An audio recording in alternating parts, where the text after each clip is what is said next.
नमस्ते बच्चों। BK Praveen Desale channel में आपका स्वागत है। इस चैनल पर 5वीं कक्षा से 10वीं कक्षा तक मैथमेटिक्स सहित और सब्जेक्ट के वीडियो अपलोड कर रहे हैं, तो बच्चों चैनल को ज़रूर सब्सक्राइब करो। बच्चों, आज हम कक्षा 5वीं विषय हिंदी पाठ क्रमांक 15 व्यायाम इस पाठ का अध्ययन करेंगे। बच्चों, इस पाठ में विद्यार्थियों को शारीरिक व्यायाम के बारे में बताया गया है। चित्रों के माध्यम से व्यायाम के विभिन्न आसन दिखाए गए हैं। बच्चों के लिए पढ़ाई और खेल कूद के साथ साथ व्यायाम भी अति आवश्यक है। व्यायाम बच्चों को अधिक से अधिक सक्रिय बनाता है। इससे उनका शरीर लचीला बनता है।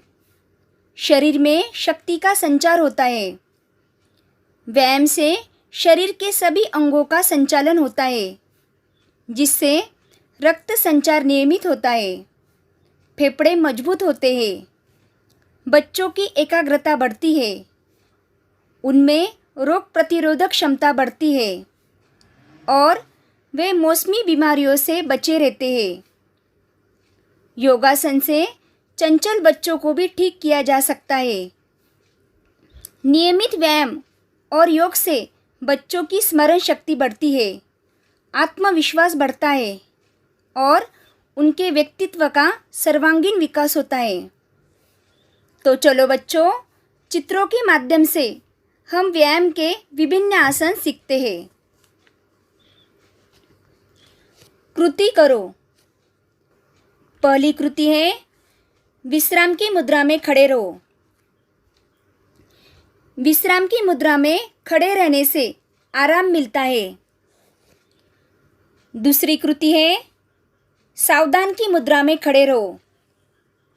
सावधान की मुद्रा में खड़े रहने का अर्थ है कि अगले आसन के लिए तैयार हो जाओ। तीसरी कृति है एक पैर पर खड़े हो जाओ। एक पैर पर खड़े रहने से शरीर का संतुलन बनाने का अभ्यास होता है।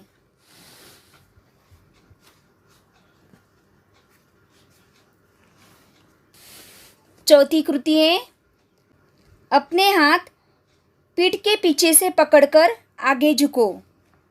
बच्चों, इस आसन में पीठ और रीढ़ की हड्डी का व्यायाम होता है। नीचे झुककर काम करने के लिए यह आसन सहायक है। पांचवी कृति है दोनों हाथ फैलाकर पीछे झुको। इस आसन में हाथों को फैलाने से हाथों का व्यायाम होता है और पीछे झुकने के कारण रीढ़ की हड्डी का लचीलापन बढ़ता है। छठी कृति है झुककर दाहिना हाथ बाएं पैर के अंगूठे पर और बायां हाथ ऊपर करो। यह व्यायाम पीठ, पैर और हाथ तीनों के संचालन के लिए फायदेमंद है।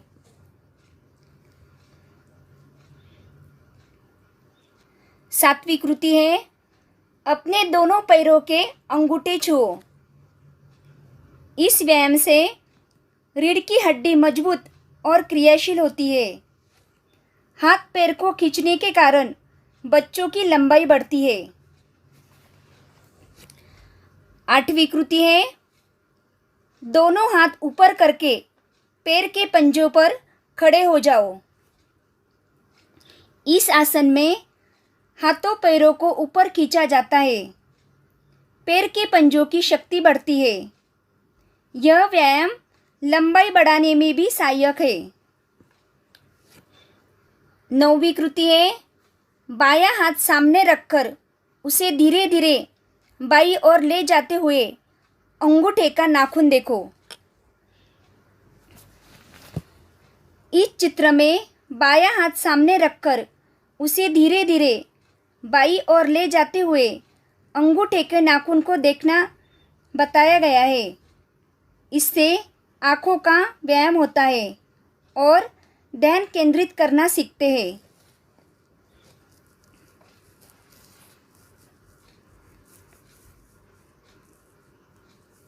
10वीं कृति है दायां हाथ दाईं ओर ले जाते हुए अंगूठे का नाखून देखो। इस चित्र में दायां हाथ सामने रखकर उसे धीरे धीरे बाईं ओर ले जाते हुए अंगूठे के नाखून को देखना बताया गया है। इससे आँखों का व्यायाम होता है और ध्यान केंद्रित करना सीखते हैं। 11वीं कृति है घुटनों पर बैठकर दोनों हाथों से पैरों की उंगलियां पकड़ो। इस चित्र के अनुसार पैर मोड़कर घुटनों पर बैठ दोनों हाथों को पीछे ले जाकर पंजे की उंगलियां पकड़ने से पैरों हाथों का व्यायाम होता है। 12वीं कृति है बैठकर पैर सीधे करो, दोनों हाथों से पैर की उंगलियों को पकड़ो। इस आसन में पैर को आगे सीधा करके बैठते हैं, फिर हाथों से पैरों की उंगलियों को पकड़ते हैं। उसके बाद सिर को घुटनों से छूते हैं। इस आसन में हाथों पैरों और पीठ में खिंचा होने से रक्त संचार बढ़ता है और रीढ़ की हड्डी मजबूत होती है। तो बच्चों, आज हमने इस पाठ से यह जानकारी ली कि स्वस्थ रहने के लिए व्यायाम करना आवश्यक है। व्यायाम से शरीर सुडौल और मजबूत बनता है। व्यायाम से भोजन का पाचन होता है।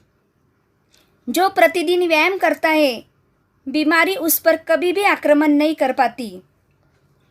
व्यायाम से बच्चों की रोग प्रतिरोधक क्षमता बढ़ती है, जिससे बच्चों में मोटापा नहीं आता।